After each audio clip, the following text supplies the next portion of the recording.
When it comes to healthcare in underserved communities, the challenges are as tangible as they are urgent, and no story highlights this more vividly than that of Roseland Community Hospital on Chicago's far south side. But here's where it gets controversial. What happens when the backbone of this community's care system faces drastic federal funding cuts? And this is the part most people miss. Such cuts could threaten not just the hospital's survival, but the very fabric of vital access for thousands of vulnerable residents.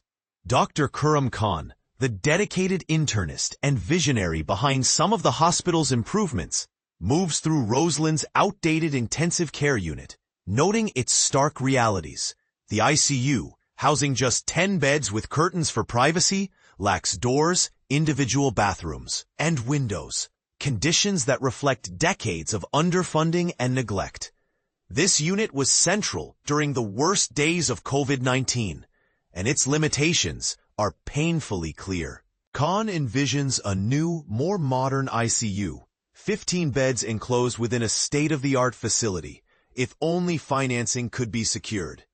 Established in 1924, Roseland calls itself the little hospital that could. Yet it's on the brink of a significant crisis. President Trump's proposed Medicaid reforms, often dubbed the Big Beautiful Bill, are poised to reshape the federal and state health insurance safety net for low-income populations. Many worry that these changes will deliver a crippling blow to hospitals like Roseland, which disproportionately serve Medicaid patients. Tim Egan, the hospital's president, describes these upcoming cuts with stark imagery, comparing them to a firing squad. The majority of Roseland's patients rely on Medicaid, as reported by the Illinois Hospital Report Card, making the hospital especially vulnerable to funding reductions. Walking through the hospital, it's clear that many of the 134 beds are occupied by patients insured through Medicaid or Medicare. All patients are Black, highlighting the racial disparities that often intersect with health access issues. The hospital's community is predominantly Black, with about 10% of residents lacking health insurance and roughly a quarter living under the poverty line, less than $25,000 annually. This socioeconomic reality fuels a pattern. Residents often use Roseland for primary or urgent care because they lack other access points, leading to patients arriving with advanced stages of illness, missed opportunities for earlier intervention. Doctors frequently refer residents for diagnostic tests like mammograms, ultrasounds, and CT scans, cementing Roseland's role as a community hub, especially given the limited healthcare options nearby. Khan emphasizes how vital the hospital is to the community, especially when access to healthcare resources is already scarce. The hospital's physical condition reflects this scarcity. Fluorescent lights flicker in hallways filled with the scent of dialysis fluid, a service that may vanish due to budget cuts. Dialysis, usually assisting 7 to 8 patients daily, could be discontinued to cut costs, a move that would force emergency patients and others to seek care further away, with worse health outcomes and increased risks as delays in treatment grow more dangerous. Inside the hospital, Khan and nurse Yvonne Springfield tend to elderly patients in a small, quiet ward.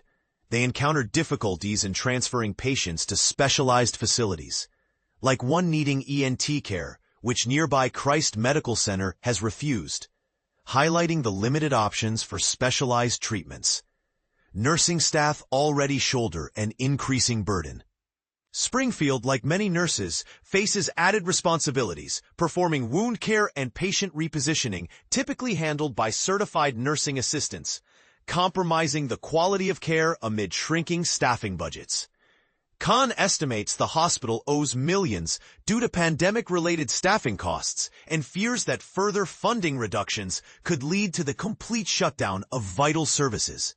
Economically, Roseland is heavily dependent on Medicaid. According to recent Illinois Hospital Report Card data, between 58% and 65% of its inpatient and outpatient cases involve Medicaid patients. Over the next decade, some 330,000 Illinois residents could lose Medicaid coverage as work requirements are enforced, a change that threatens to slash hospital revenue and leave more uninsured individuals seeking care only in emergency settings. Compounding the issue are proposals to freeze or cut provider taxes that fund Medicaid, particularly with the broader impacts of the Big Beautiful Bill.